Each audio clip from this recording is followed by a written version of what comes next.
दोस्तों, किसी ने सच कहा है, सोच बदलिए नजरिया बदल जाएगा। नजरिया बदला तो जिंदगी बदल जाएगी। मैं हूं आपकी दोस्त ज्योति। आपका स्वागत है मेरे चैनल एम्पावर द लाइफ में। कहानी का शीर्षक है लक्ष्य का निर्धारण।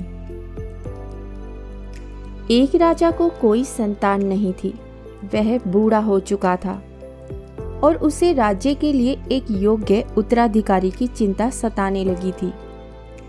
योग्य उत्तराधिकारी की खोज के लिए राजा ने पूरे राज्य में ढिढोरा पिटवाया कि अमुक दिन शाम को जो मुझसे मिलने आएगा उसे मैं अपने राज्य का एक हिस्सा दूंगा।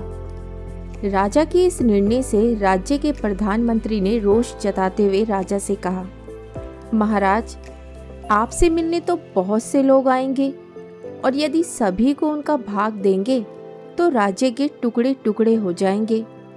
ऐसा अव्यवहारिक काम ना करें।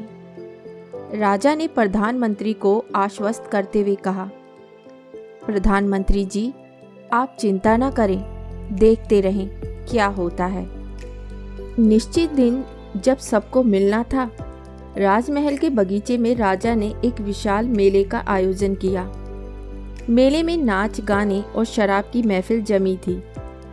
खाने के लिए अनेक स्वादिष्ट पदार्थ थे। मेले में कई खेल भी हो रहे थे।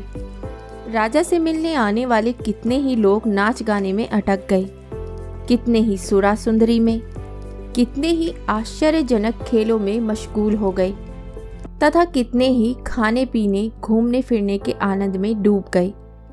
इस तरह समय बीतने लगा, पर इन सभी के बीच एक व्यक्ति ऐसा भी था जिसने किसी चीज की तरफ देखा भी नहीं, क्योंकि उसके मन में निश्चित ध्येय था कि उसे राजा से मिलना ही है। इसलिए वह बगीचा पार करके राजमहल के दरवाजे पर पहुंच गया। पर वहां खुली तलवार लेकर दो चौकीदार खड़े थे। उन्होंने उसे रोका। उनके रोकने को अनदेखा करके और चौकीदारों को धक्का मारकर वह दौड़कर राजमहल में चला गया, क्योंकि वह निश्चित समय पर राजा से मिलना चाहता था। जैसे ही वह अंदर पहुंचा, राजा उसे सामने ही मिल गए और उन्होंने कहा, मेरे राज्य में कोई व्यक्ति तो ऐसा मिला जो किसी प्रलोभन में फंसे बिना अपने ध्येय तक पहुंच सका। तुम्हें मैं आधा नहीं, पूरा राजपाट दूंगा। तुम मेरे उत्तराधिकारी बनोगे। तो दोस्तों, इस कहानी से हमें यह शिक्षा मिलती है कि सफल वही होता है जो लक्ष्य का निर्धारण करता है और उस पर अडिग रहता है। रास्ते में आने वाली हर कठिनाइयों का डटकर सामना करता है और छोटी छोटी कठिनाइयों को नज़रअंदाज कर देता है।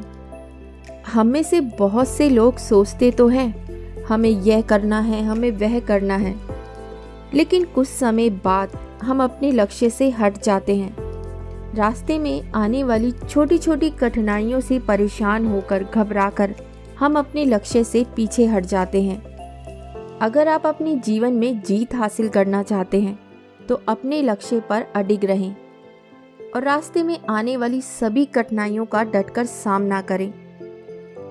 उम्मीद करती हूँ आपको कहानी पसंद आई होगी।